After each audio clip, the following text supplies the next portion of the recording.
What's going on? I Hate Average Podcast back with another week, another episode. Yep, so last week was crazy. It was a lot of fun.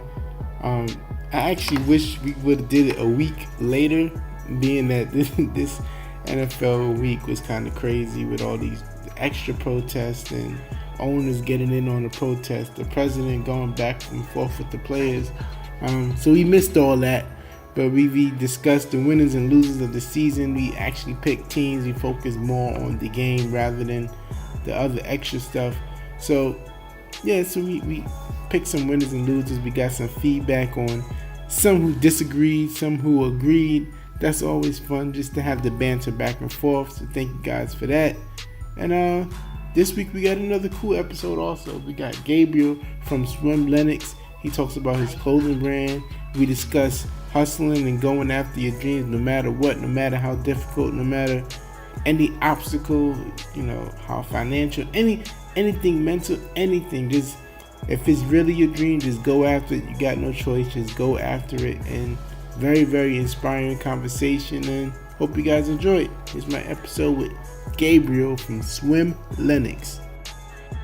All right, everyone, we're back. I Hate Average Podcast. We have a special guest.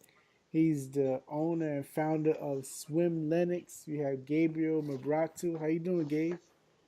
Doing good, man. Appreciate you having me on. Oh, no problem, man. No problem.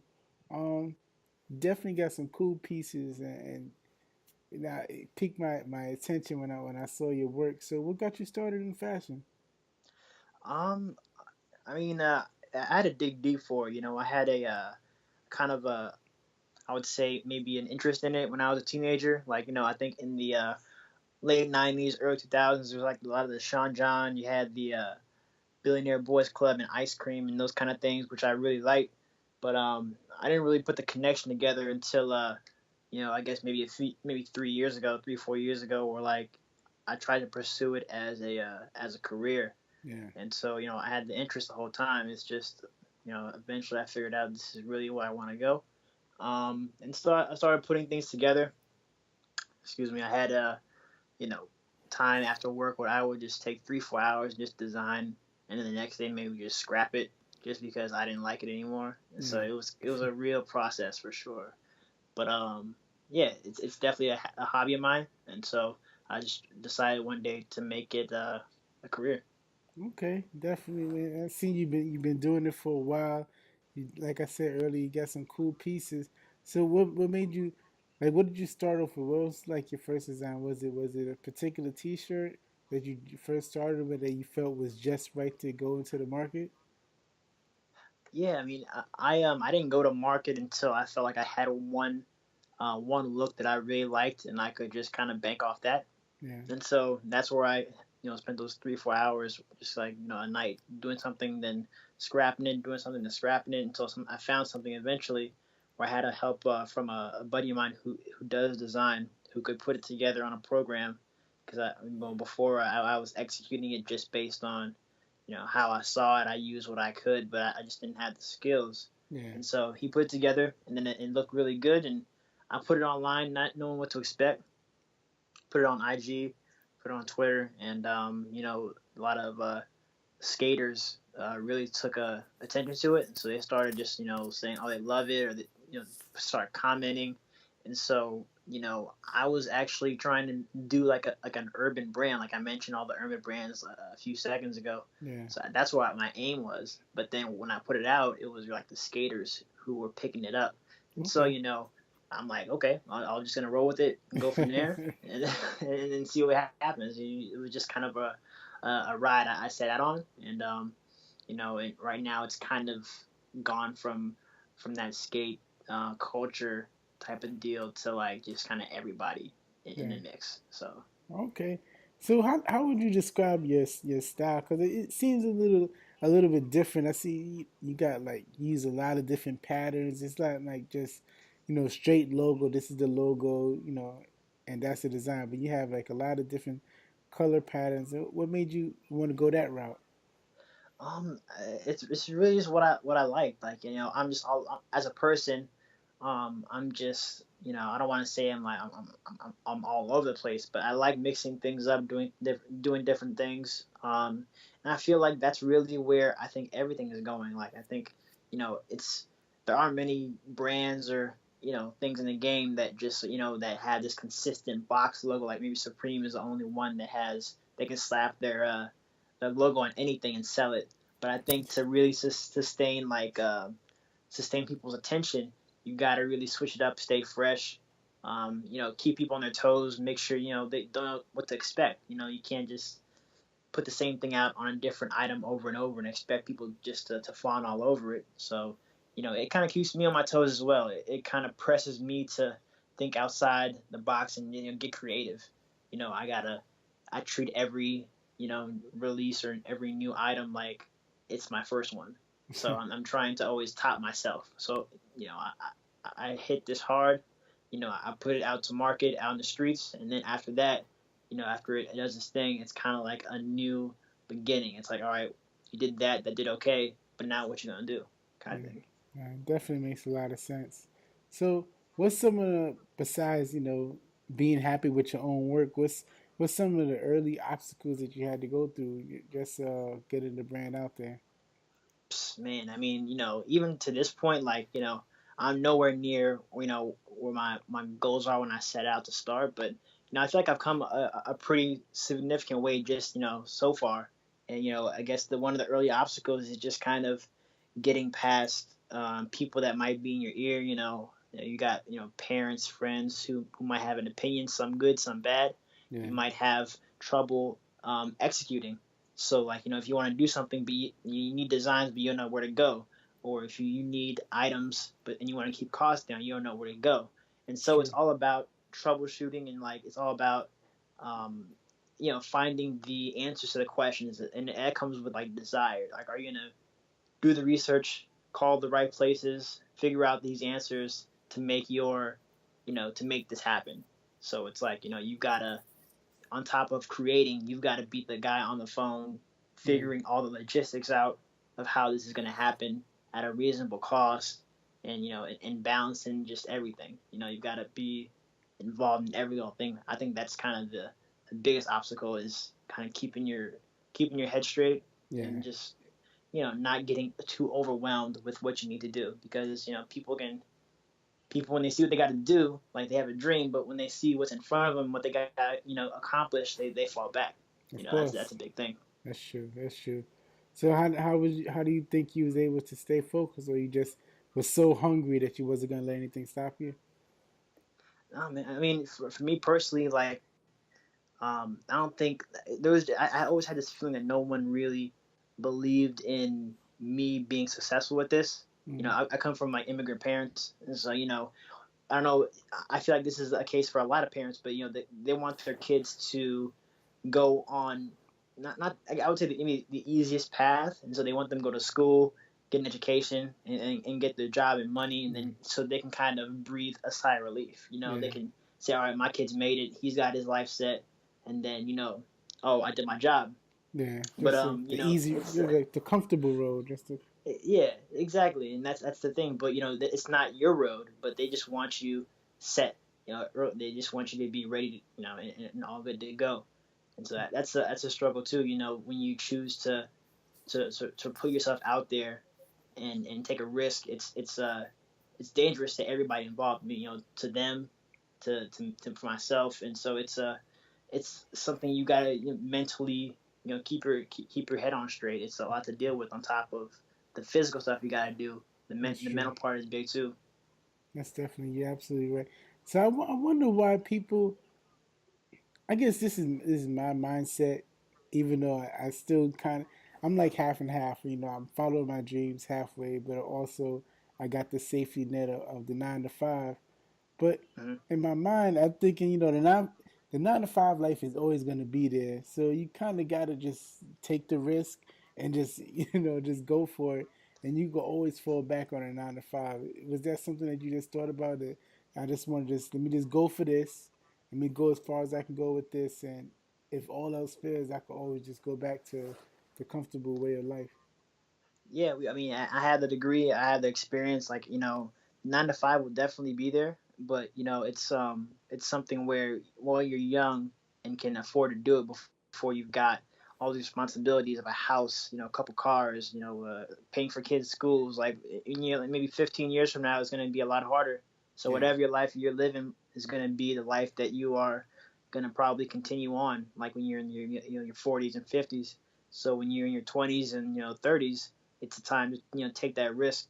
And Sure. a lot of people are just partying, their time away, which I know I do a little bit too. Like I like having that nightlife and all that, but Yeah. it's I've definitely fallen further back and focused on putting my work number one, and it's showing. Like it's there are a lot of people who have mentioned me online and who are working with me that I would have never thought would even you know converse with me 3 years ago. So Yeah. Sure.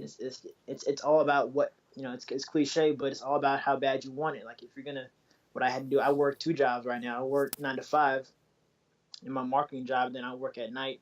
I work nights at Safeway, 4 hours a night, maybe Right. 20 hours a week. And so after that, like, I get back home at midnight, I start grinding on this. And so it's like, That's the it's a, hustle, man. That's the hustle.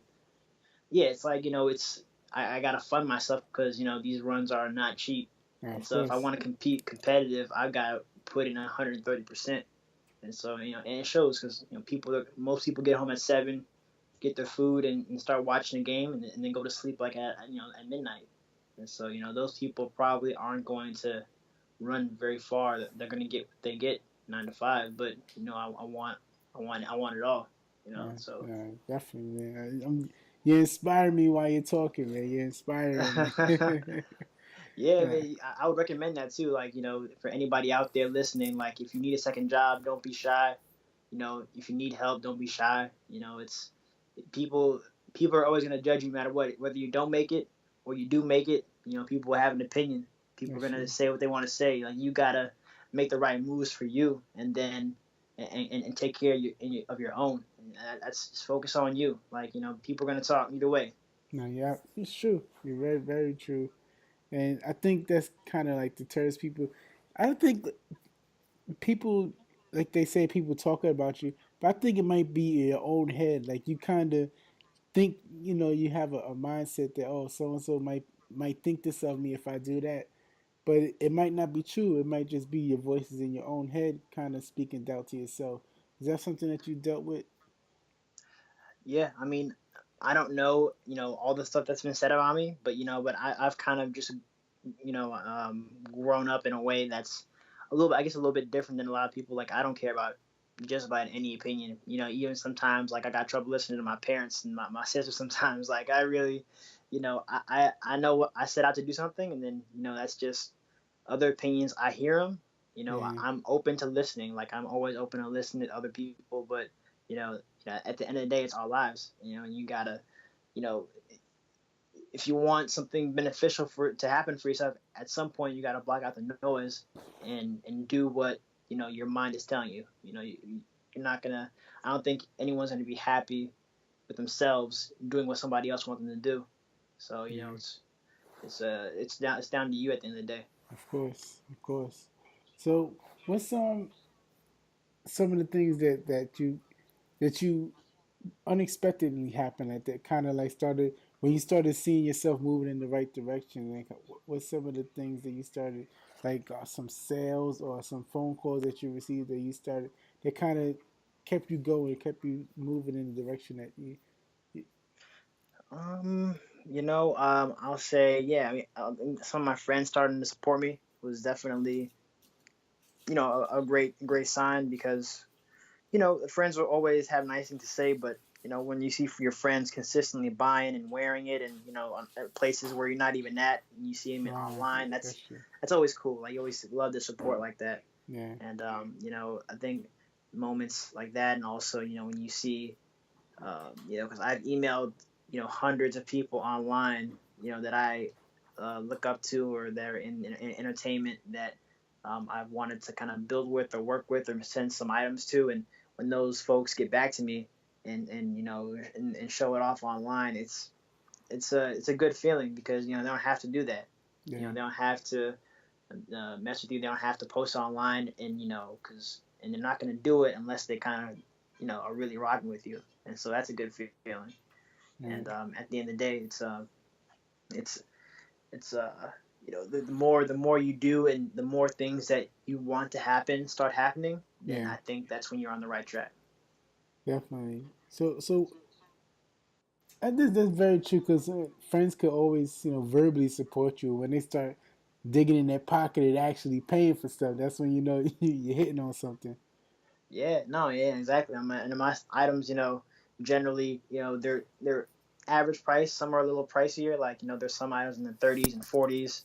I'm just now, I'm getting ready to roll out jackets that are gonna be probably higher end, and Okay. so it'll be, that'll be where it's at. I love the hometown support. And I love I'm originally from the Bay Area, so I've got friends there who buy, and then I've been in DC about 6 7 years, so I got friends here who are buying. So I just love the backing. Yeah. People always showing love.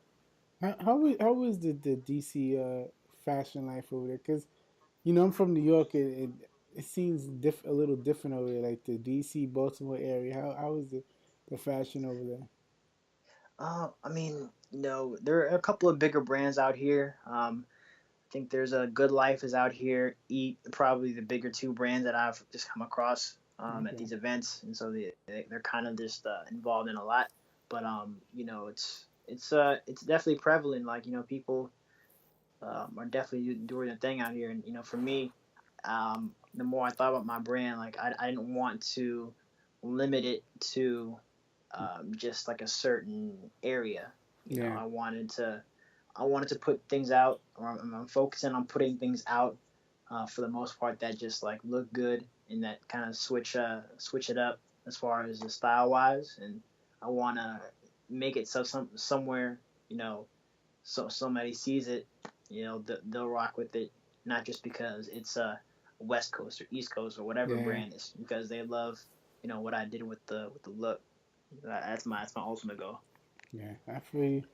What you mentioned about the price point. So what made you want to go like towards the middle to higher end rather than just be um just like a affordable, not quote unquote affordable piece? What made you want to go to the higher end niche? I mean, I guess it depends what higher end is. I think that looking at other brands, you see jackets for 160, 200, like Off White, like these new brands, like they're charging so much for items. So I'm seeing some craziness right now, honestly, in the market. But like, for me, I'm gonna try and just and keep it in the 2 digit, maybe low 3 digit, if anything. Like I Okay. don't want it to get out of control. Like I don't want it to be a hype beast brand. I don't want it to be like something where someone's paying the 75 for a T-shirt like Supreme or something like that. Like like I don't want it to get to that level. Yeah. Like I just want to You still make want to make sure. some money off of it though. Yeah, exactly. I want Yeah. the product to be tight. I want Yeah. the product to look good, and I want people to be able to buy it. Like I don't, Yeah. I don't want it to be out of range completely for somebody like me growing up. Like you know, paying for like 200 or 300 was just not something that my parents could do. And Yeah. so Of course. if I can keep it below 200 for everything, like 150 and below, something like that, like in the tees in the 30-ish range, like tops, that's enough for me. Like I don't want to take it too. I don't make it too crazy. Yeah, I feel you. So right now you're on the grind. You're working the jobs. And of course at night you're building your brand. So what do let's say a year from now, and things are continuing to pick up, and you're still making sales, you're still pushing out designs. Where do you want to see the brand be? I just want to, I want to definitely have more of an online presence. I'm definitely not looking to have it retailed everywhere. That's not, I feel like it's less personal that way.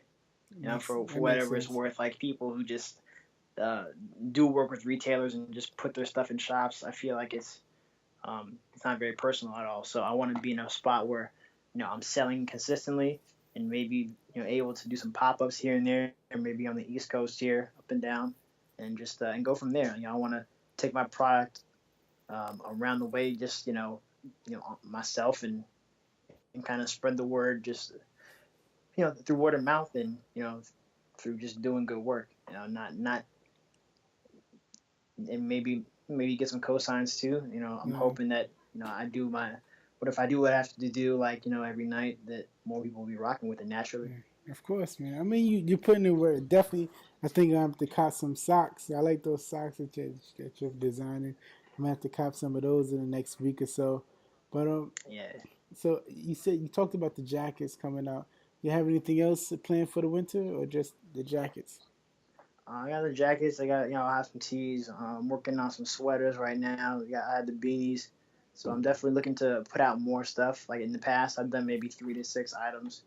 I'm looking to expand a little bit more, and kind of just try new things. I think not limiting myself is big in this game. So I want to kind of see what I can do across different items, and in different looks. Okay. So what's your background, Gabriel? Like you said, you grew up in the Bay Area and you came to the East Coast. So can you tell a little bit of that story? Yeah, yeah, yeah, absolutely. I was grew up in the Bay, Oakland, California. I was there, up until I went to college. Went to college in Cincinnati, which was a good time. But after that, yeah, I came out to DC, and it wasn't really planned. Like it was just you know me doing something different, and it happened to work for me. I grabbed this quick little job and just wrote it out. But Okay. it was it was a constant struggle. Like once I got to DC, because in my head I was like, all right, once I get out of school, if I'm doing whatever job, this and this, as long as I'm making enough money and living okay, that's fine. But then, you a couple years in, things get so repetitive, and you're Yeah, like, what's next? You kind of just that's true. maybe it's just me being, how me being me, but I was like, all right, I'm just not being as creative as I want. And so I think a lot of people had those moments. Yeah, of course. Some people choose to swallow it and be like, you know what, this is my life. And then others choose to stand up and kind of, shake things up. And Yeah, so I decided to shake things up. And, yeah, this is kind of where it's taken me so far. I don't know how it's going to end up. You can never tell the future, but, I definitely wanted to, get out there and do it instead of yeah. just talk about it. Of course. I mean, with your grind though, you could only go but up, right? You can't. There's no. I can't see you going down if you working the two jobs and continuously, being consistent with your grind. Think good things have to happen. Yeah, you know what? I hope so, but like, I think the most important thing, like, no one can control what'll happen. Like, I can't control, if this person will answer my email. I can't control if this person will want to wear my stuff. All thing I control is like what I'm doing every day. True. All I can do is, you know, come back and make sure that I hold myself accountable. That's number one. Like, if you hold yourself accountable, like, good things will happen for sure. True. Like that'll give you like the best percentage of good things to happen. Like if you like, what I do every day is I come back home, and like I am, I got my little notepad on my iPhone, and I jot down what I accomplished before I went to sleep. Like as far as the brand, and so every day I'm trying to do 2 or 3 things, or reach out to these folks here, or work on this look, like 2 or 3 things a day that I can, that forces me to understand. All right, we're pushing forward. Yeah. Like we're not. I didn't just go to sleep and waste 2 3 days after work. Like if you keep pushing, like little by little by little each day, like things will happen for sure. Yeah. Guarantee it. Definitely. Definitely, man. That's very inspiring, man. Just because it's showing it's doable, right? It's something you're not doing too much. It's not like you're waking up and saying, "All right, today I gotta do 10 designs." No, you do it little by little, what you could do each day, and then you just knocking things out. Yeah, no, it's all so doable. Like the thing is, people just kind of get turned off by it because there are no guaranteed results. Like people love guarantees. They love jobs where they know what they're making, what they're Wow, going to be sure. doing. Like they love the guaranteed security, but the thing is with this, it's like there's no guarantee. Only thing you can bank on is just the work you're putting in, and kind of just hoping for the powers that be that just to kind of to carry you to where you need to go. And most Yeah, people don't want to even deal with it. that's true. They just want the easy check, the easy the easy paycheck It's every two easy. weeks. Yeah, It's easy, man. And like there are people that even that do what you're doing or what I'm doing, like who do it, but like they're not putting their 100% in. Like they start they get a tier two, and you know they call themselves a brand, but like they go weeks or months without doing a thing, no, and so it's just starting it doesn't mean that it's gonna go anywhere. that's Like true. you gotta go 100, and then and on top of that, still hope that it'll be okay, type of thing. Yeah, definitely, man. Gabriel, man, I really, really appreciate your time, your inspirational words, man. Your grind is inspiring, man. Just keep up, keep doing your thing. Your designs are crazy. So tell people how they can reach out to you and how they can purchase your stuff. Yeah, no, the site will be it is currently right now SWMLenox SWMLenox swimlennox.com. That and my handle for all social media is SWMLenox as well, SWMLenox. And yeah, I appreciate you, man. Like I definitely, I'm definitely hoping for the best for both of us. You know what I mean? As long as we put that work in, it's gonna be beautiful. So definitely believe in what you're doing, and nothing but the best. Thanks, man. There you have it. That's the interview with me and Gabriel talking about pursuing our dreams and just going after it, no matter how difficult, no matter how uh, big the obstacles may be. Just really, really, just going after it. Just setting your eyes on the goal and not letting nothing stop you. Even if you got to take a break for a while, you still go back to it and go after your dreams. So that was very, very inspiring. Cool conversation. Thank you again, Gabriel. Hope you guys enjoyed it. So, as always, you can always hit me up on social media. I Hate Average Podcast on Instagram. I'm probably on that the most. Also, you can hit up my YouTube page, JAY Jacobs. Trying to do this project where I'm holding myself accountable. I'm going to be putting out videos every day for the rest of the year. So, definitely check that out. Hit me up on Snapchat. Yeah, I'm losing it. Anyway, hit me up on Snapchat. I hate average JAY. Same thing on Twitter. I hate average JAY. And I'll talk to you guys next week.